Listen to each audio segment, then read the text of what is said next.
Hello and welcome to So What You're Saying Is. I'm Peter Whittle. Now, before I introduce our guest this week, I just want to say again that please do remember to subscribe, won't you? It's very easy. You simply go to the button that says subscribe and click on that. And then next door there's one saying notifications. If you press on that, that means you get notified of all our programs as they're coming up. So thank you very much. Now, my guest today, I'm delighted to say, is one of the best known journalists now in America. Andy Ngo became famous for chronicling the progress and the rise of Antifa, which is a movement we hear an awful lot about, but actually know very little about. Andy has written for the Wall Street Journal, for the Spectator and the New York Post, and he is currently editor-at-large of the Post Millennial. He's got a new book out, which is in fact coming out next week, which is called Unmasked, Inside Antifa's Radical Plan to Destroy Democracy. Thank you very much for joining us. It's a Andy. pleasure, thank you. Before we sort of talk more thoroughly about Antifa, they've actually tried to have your book banned, haven't they? Or they've really caused some problems. Yeah, in Portland, where I'm based out of, the largest bookstore there, Powell's, it's so big that it's a tourist attraction on its own. And last week there were days and days of protests. It caused the bookstore to shut down on 2 of those days. In addition to the people who surrounded the business, there was the online component of it. And immediately the bookstore caved and said that the Unmasked would not be sold on its shelves. But it could still be available. It's still available online, and that wasn't good enough to the protesters. But it's sort of, I mean, you've become, it's right to say that for Antifa you are probably number one hate figure, are you not? Yes. Yeah. And that is an extraordinary thing to live with, isn't it? Yeah, I think if they, well, I used to think that they were just ragtag group of people, street hooligans, and I was naive in 2019 in my coverage of them. In the summer, I was beaten by them and given a brain hemorrhage. They could have killed me that day. And ever since then, they've been really trying to finish the job that they started before, just relentless intimidation, criminal harassment, showing up at my home, releasing where I can be found in real time. And that's part of the reason that I've left Portland. It's just all these instances are reported to the local authorities and nothing's done. Even when names of suspects are provided, nothing's done. And this is just the breakdown of the rule of law that's been happening in many major American cities. It's not just Portland. I think Portland's an example I understand best just because we've had so many riot arrests throughout 2020 and over 90% of them get their charges dropped and they get released immediately from jail. They don't have to pay bail, or if they do have to pay bail, there are these sources of funding that will pay for them and will provide legal aid as well. So unfortunately, our elected officials have failed in not recognizing this violent extremist movement as the threat that they are. And now they've been able to build up a system, an apparatus, networks to sustain and maintain and embed the political violence. Yes. I mean, I should explain that you grew up in Portland, didn't you? This is your hometown. Yes. Right. We've seen images, obviously, over the past year of what's been going on there, and indeed, you know, obviously after the George Floyd death, obviously it's spread all over America. But in Portland in particular, can you just paint a picture of how the city has changed from the one that you grew up in? Sure. So, well, let me just start with something that happened recently. So on the 6th of January, the international community recoiled in horror at the riot that happened in Capitol Hill when rioters had sieged the Capitol building for a couple hours. All that was done that day, and worse, was done every night in Portland in the targeting of local businesses, citizens, county and city property, as well as federal property. So the people now who are calling what happened on the 6th of January the darkest day in America, I wonder why they were silent when my city was under siege last year, when BLM and Antifa actually sieged territory in Seattle, Washington for more than 3 weeks. And that zone that they claimed, zone of terror, led to several homicides and shootings. The change in Portland, I would say, is just that Portland has always, for decades now, has been a left-wing political monoculture, and it's people there are really proud of that tradition of being hard left and very progressive and weird for the sake of being weird and different.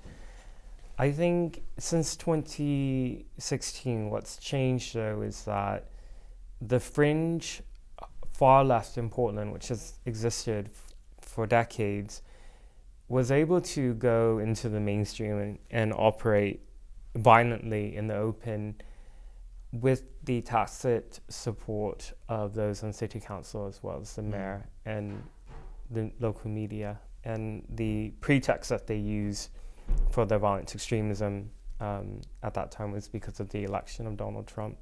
But we have a new administration now for fast forward 4 years, and they're still rioting. Yes, because I've seen images, over the past week of them smashing up places. In fact, interestingly, smashing up Democrat local headquarters. Correct. That was in Portland on Inauguration Day. So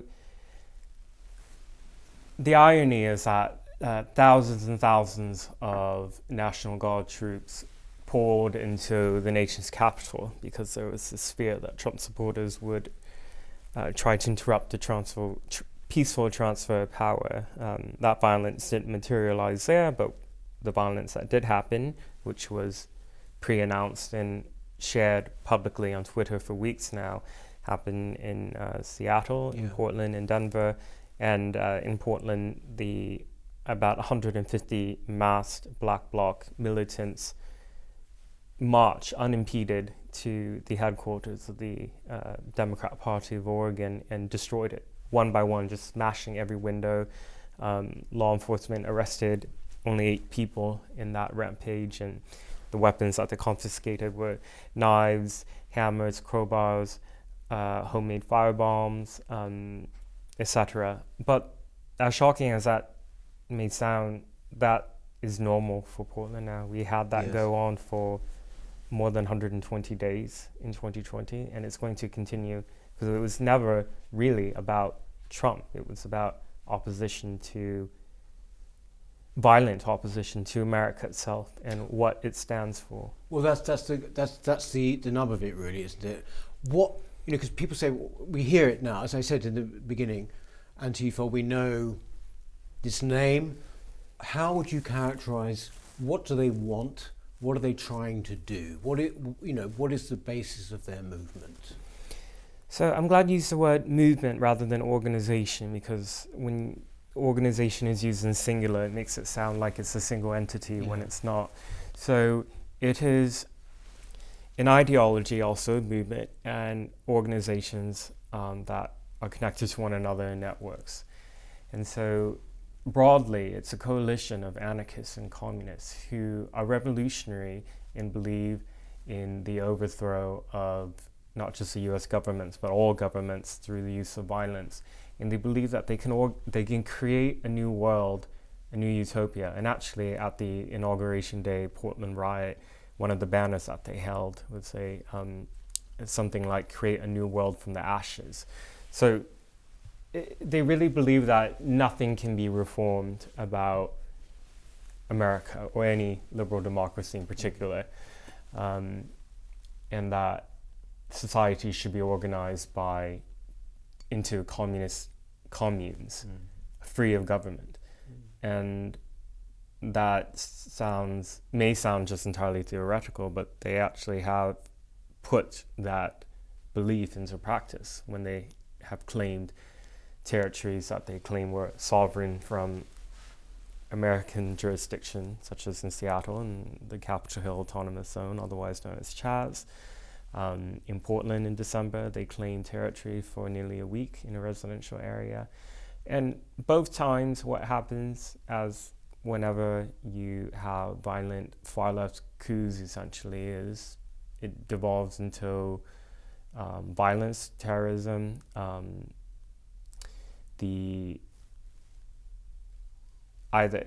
So in Chaz, for example, they actually had, and I write about this in the book because I spent a week there undercover. So even though they said they didn't have a government, naturally they did have leaders rise up and fulfill sort of government roles, and they were totalitarian. They had, in the Mexican restaurant that was in the center of the Chaz, they set up this operations base that was a tent that was also an interrogation area. So it was an independent journalist I knew who was also undercover, and he got busted when he was trying to record some of them secretly, and they tried dragging him into this tent to interrogate him and to look at his video footage. So you can just imagine if they had more opportunity for power, what they do. But you don't have to just imagine. You can just look historically at wherever communist regimes has come into power. They kill their opposition, and the ones who aren't killed are put into prison camps. So to see this movement of people, not just in America, but also in Western Europe and Britain, not just excuse the excesses of the far left historically, but to actually really revel in that violence. I'm shocked that more people aren't disturbed and recognizing them for the threat that they are. I think. Don't they sort of have a kind of cover? I think you mentioned this in the book, that they have not fair weather friends, actually fellow travellers in various branches of what we might call our professional establishment. I mean, whether it's the media or maybe the law, people who sympathise with them or feel that they should sympathise with them. Yeah, so I think what makes them particularly powerful is that people don't really recognize them as the anarchist communists that they actually are. They think that Antifa are merely anti-fascists who are opposing white supremacy, neo-Nazis and the far right. They think that people who are part of Black Lives Matter are just fighting for racial justice rather than actually agitating for revolutionary Marxist politics, which by the statements of those who founded BLM is what they want. So there's just this basic ignorance of these really powerful political movements that have been able to gain so many liberal followers in respectable institutions and fields such as academia and entertainment and media and journalism, because they're cloaking themselves with this banner of fighting for social justice. Yeah. And what sort of started you on this particular trail with Antifa? I mean, you have, become a very, very well-known name. I know it's got a big downside for you, obviously, as you told us at the beginning. But essentially, it is, you've been going to these demonstrations. You have been going to these various, street protests, and obviously being in huge physical danger yourself, and indeed, as you said, was attacked. But how did you get there? Anyway, why did you decide to do that sort of reporting? What motivated you? So back in 2016, I was just a student journalist when I was doing my graduate studies at Portland State University, and one of my instincts at that time as a nascent student journalist is that I should be pursuing stories that people aren't being told. And one of them was that there was far left extremism in Portland that was being presented in the media by my colleagues, by my peers, as merely people fighting for justice. And so what was particularly eye-opening in November 2016 was seeing the reaction in my city and across America to the electoral win of Donald Trump, and the response from the public at that time in Portland was to riot. And that was the first time while on assignment that I saw organized marauding groups of people in black uniforms and masks carrying weapons and destroying property, businesses, and starting fires in the streets. And that happened for 3 days. That was a very shocking 72 hours. Of course, looking back on that now, we had that times much, much more in 2020. But the response, the collective response from the public at the time was that anger was righteous because this was people fighting against the electoral win of an incoming fascist regime. And I knew and talked to a lot of Trump supporters, and just this cartoony caricature that was being presented in progressive cities and progressive media of Trump's base was not the reality that I was seeing. So unfortunately, what continued to happen then was just the political violence in the streets of Portland and other cities, Northern California, Berkeley, San Francisco, Seattle, New York, Philadelphia, Pittsburgh, Minneapolis. It just started to become routine, and every time it was just driven by this rage from the far left. And at most of these protests turned riots, so it was this organized Antifa element. And I just wanted to find out more about who are the people behind the masks, because for unsurprisingly, the journalists who are normally so curious about these things weren't really interested in finding out who these people were and what are their political views. And the more I dived into it, the more I was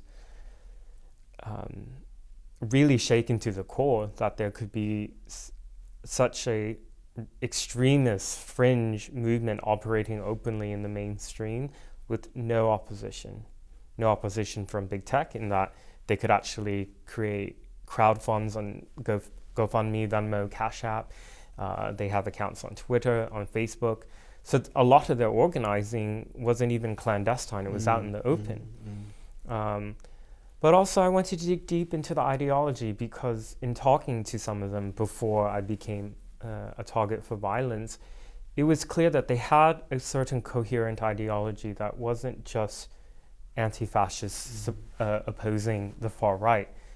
They were talking about burning down the system, creating a new world, linking capitalism, property rights with white supremacy, fascism, racism, talking about how America cannot be reformed in any way, that it must be destroyed.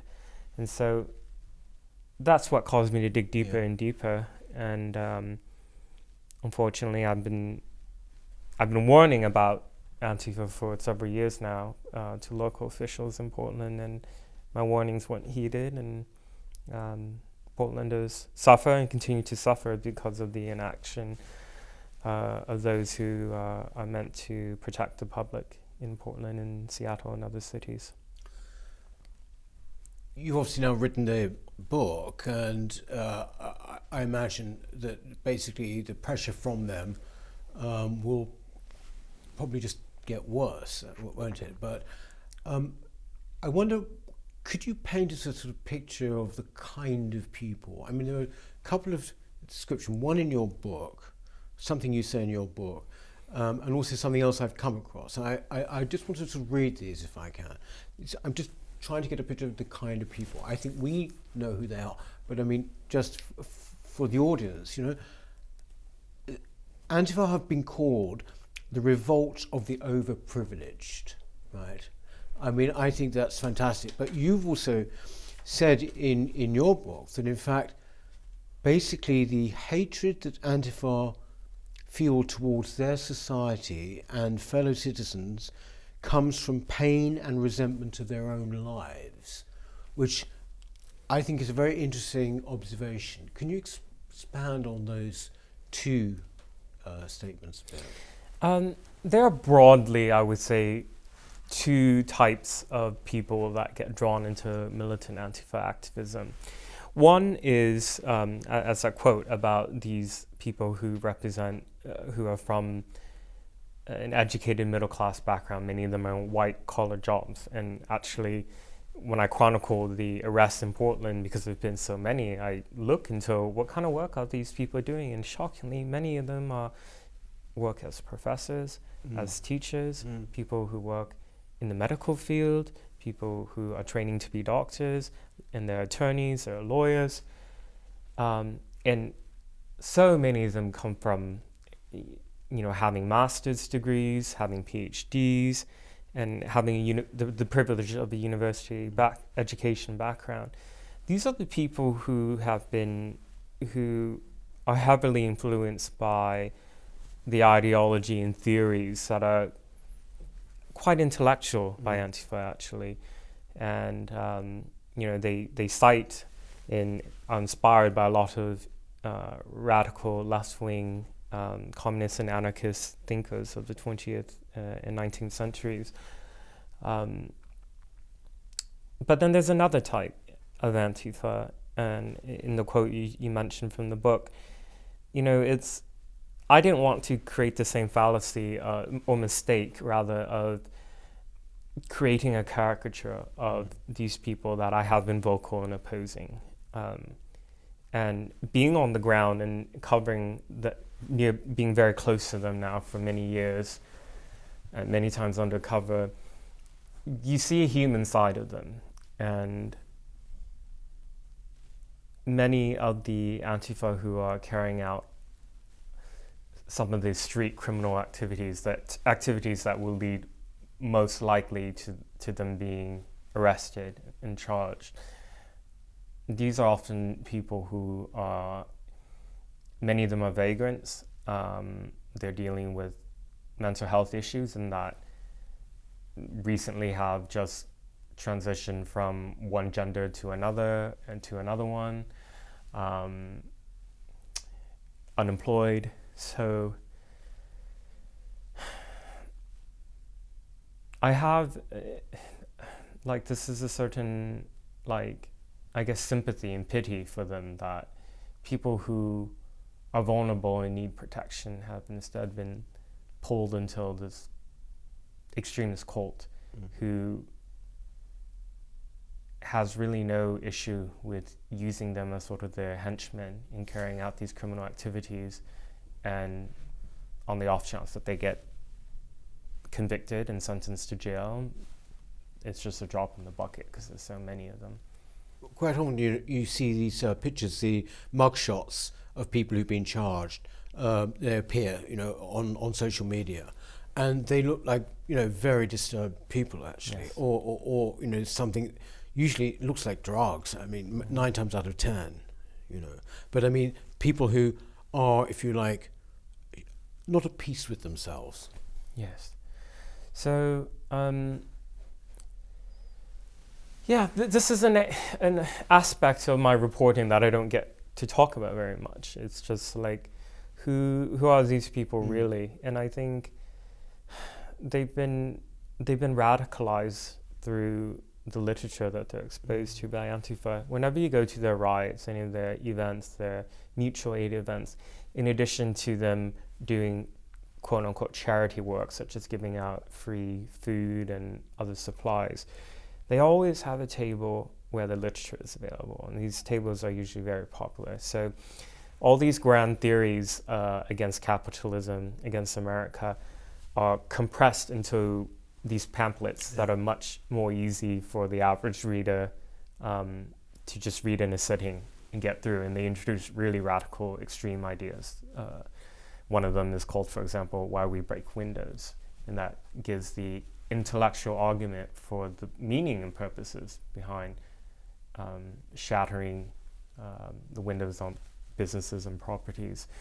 But it's these literatures that incrementally introduce them to these more and more extremist ideas, and there's a whole library of them, and they're available as PDFs online that can be printed out at home and easily disseminated. And this was in the book. Some of the shocking new information that's published for the first time is the curriculum of one of the formal Antifa groups called Rose City Antifa, which is the Antifa group in Portland, and they're the largest and oldest. And I had documents leaked to me by somebody who tried to apply for membership in there, and it is as formal of an organization as it can get, despite them claiming to not really exist as an organization. So it's a vetting process, a training process, a curriculum, literature that they have to read, discussion groups, and they do this all secretly, of course. And so, there are a lot of steps in between somebody who's on the hard left to somebody who dons the uniform and costume and takes knives and guns and explosives to riots. I mean, is it sort of right to make a link between what you might call the woke and Antifa? I mean, because there is a kind of natural progression there, isn't there? I mean, but being woke is an entirely establishment thing, particularly now in America. It's sort of almost like the establishment ideology. But there is a link, isn't there, with Antifa? There's a link, and that link was made more explicit in 2020 with a lot of cross-pollination between Antifa and BLM, in that Antifa as an ideology is going back decades. The original Antifa group was the paramilitary of the German Communist Party in tour years of Germany. At that time, they didn't have these theories about intersectionality and trans and being people of color being above these other categories that are ranked in a totem pole. Whereas the American manifestation of Antifa in recent years has really incorporated a lot of these vogue theories coming from critical race theory. And because of that, it's made them more broadly appealing and allowed them to build many allies. BLM is an explicit ally of Antifa, to the point of where I really consider them kind of the same entity in the US. Really? Yeah, in that Antifa militants will act as volunteer armed security at BLM events. Antifa know to go to BLM protests and can, at a moment, transform them into riots, as that happened in Minneapolis and other cities. They chant the same thing. So they have differences in their ultimate agendas. I mean, BLM is much more of a classic revolutionary Marxist, whereas Antifa reject the idea of governments. However, they share enough in their mutual hatred of the US and its ideas that for now they're allies and partners. I mean, we have that here in Britain and Europe, in the sense that it runs through the culture a form of self-loathing, right? This has been the terribly upsetting thing, someone like me who's loved America and lived there, is that America seemed to not have that so much. This is something we accept about Europe now. It's so ingrained that it's almost like we think it's the natural order of things. America didn't have that. But there is this kind of red in tooth and claw self-hatred, isn't there, or hatred for the country that has come far more to the fore in America, isn't it?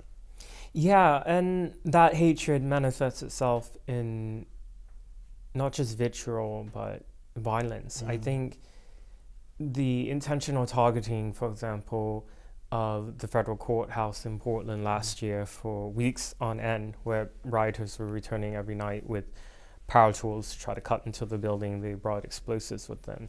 They divided essentially into different units. Like an army, and one unit was tasked with bringing these lasers that would blind and injure the eyes of the federal officers protecting the courthouse. They also then, after that, went on to try to burn down police stations, attack other courthouses. Like, all of this is meant to, I mean, it's a literal attack on institutions that represent, buildings that represent the rule of law, which is what they reject. And so when they're calling for things like abolishing police, abolishing the criminal justice system, they really mean that. They advocate for justice, but their understanding of justice is entirely different. And this is, I guess, what makes them so brilliant, is that they remake, not just like change the meaning of words, but really remake them from the ground up. It introduced really radical ideologies into the mainstream. So, for example, how they define violence. They don't actually consider what they're doing violence. They consider it self-defense. And how they consider and understand self-defense is not a response to somebody actually actively assaulting you, for example. It's that somebody or the state has a wrong opinion, and that opinion is an attack on you, therefore you're defending yourself by attacking them. They mainstream the idea that people over property, which sounds like a benign, noble thing to say, but what it means is then it provides the legitimization of things like looting and destroying businesses. That this is all a form of reparations. So, yeah. There's been a sort of, as I think you alluded to earlier, a kind of denial. I mean, not just help from people, but when it comes to politics, I think famously one congressman said there's no such thing, Antifa is just an idea, isn't it? This is kind of soft soaping of the whole thing. I just wonder, Andy, where do you see it going? Because people looking now from a position of not really knowing that much about it will say, oh, we've got President Biden now and such and such. These people presumably operate entirely in a different kind of plane, and Biden is just as much an enemy, surely, as Trump would be, because they want to pull the whole thing down, right? Correct. One of the banners that was held at a very large banner at the Portland riot on Inauguration Day said, F Biden, it said, we don't want Biden, we want revenge, in a large banner, and there was a drawing of a Kalashnikov rifle on it.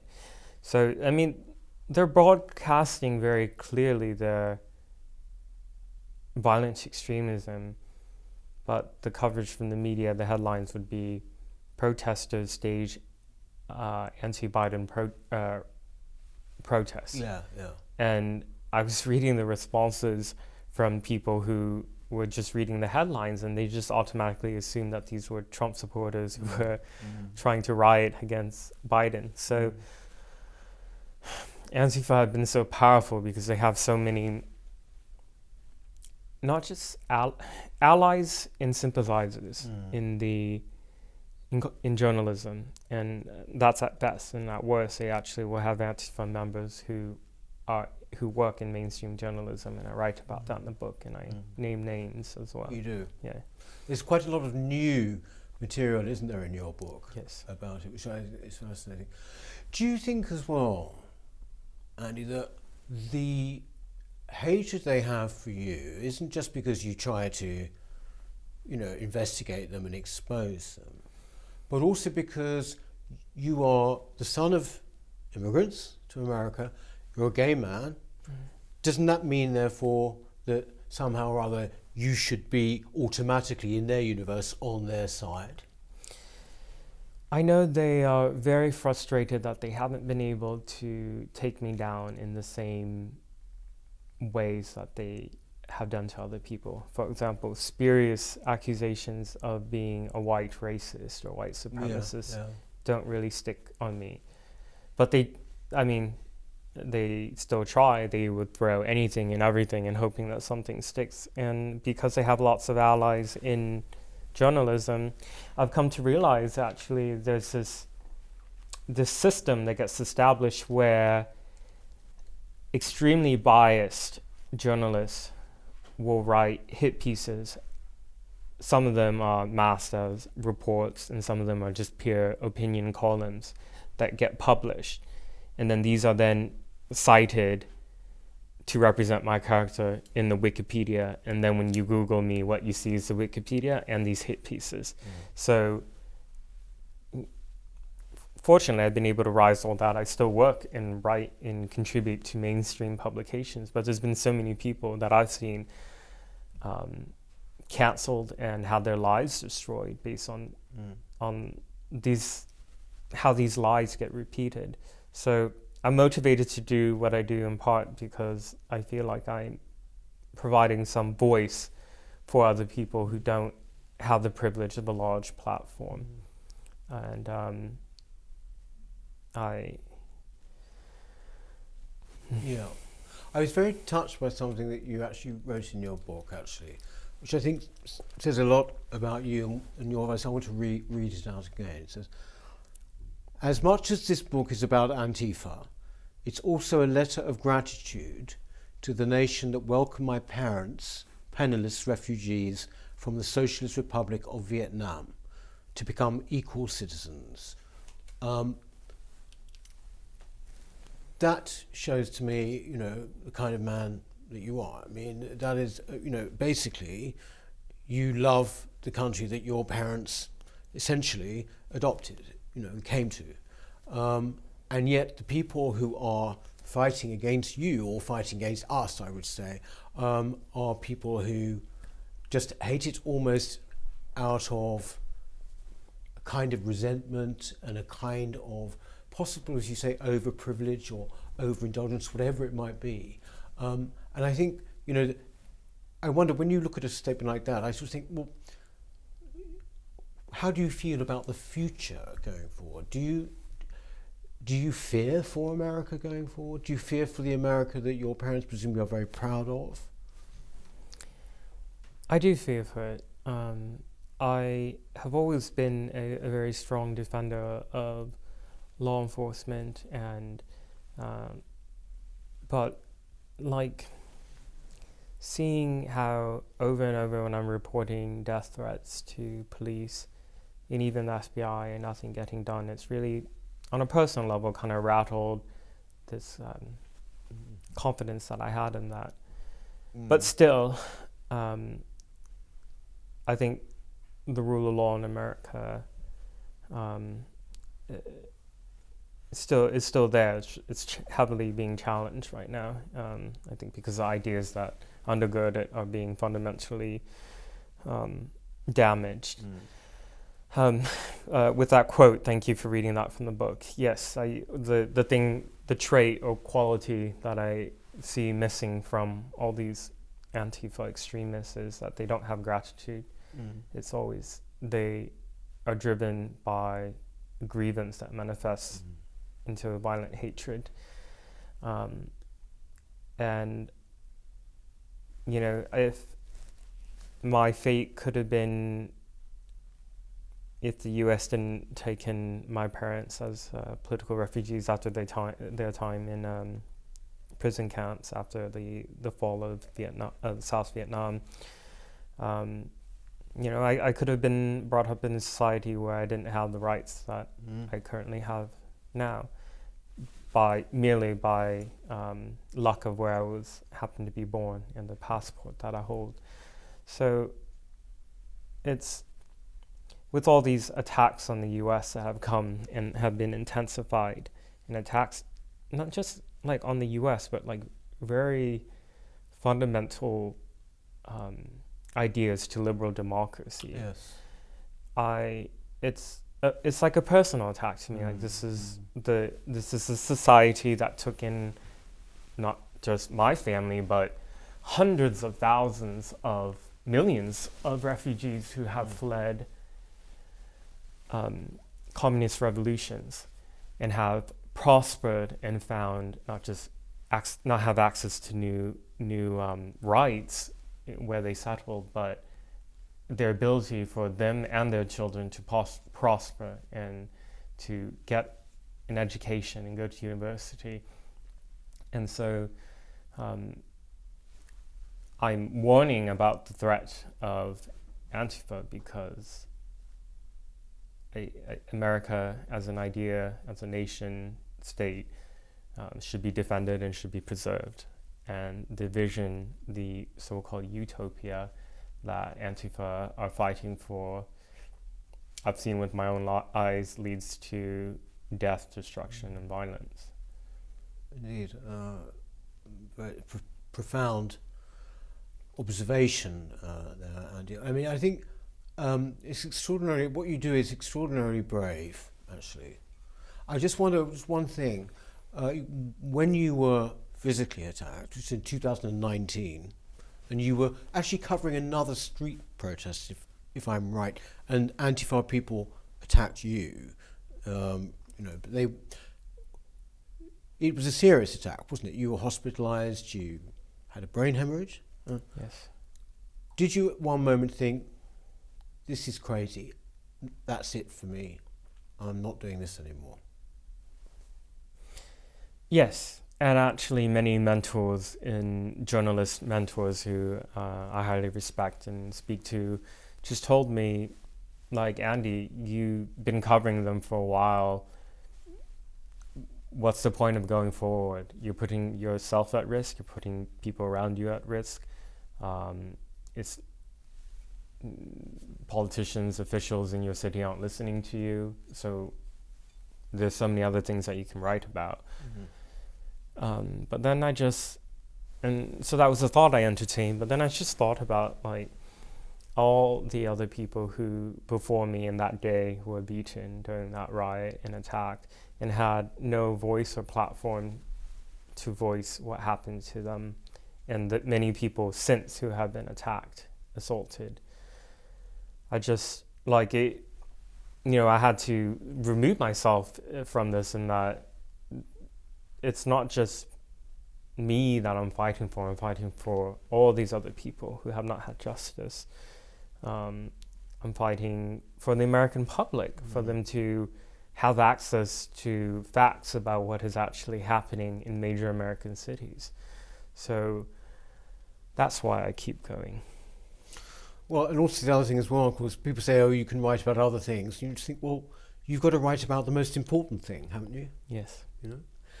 Well, look, I'm glad you have. And the book is out, actually, on which you can see the cover again here. The book is out this Tuesday, February the 2nd. Now, we will put a link actually onto the video, Andy, but presumably it's obviously on Amazon, as they used to say as well, all good bookshops, but the bookshops are closed, so they can order it from that.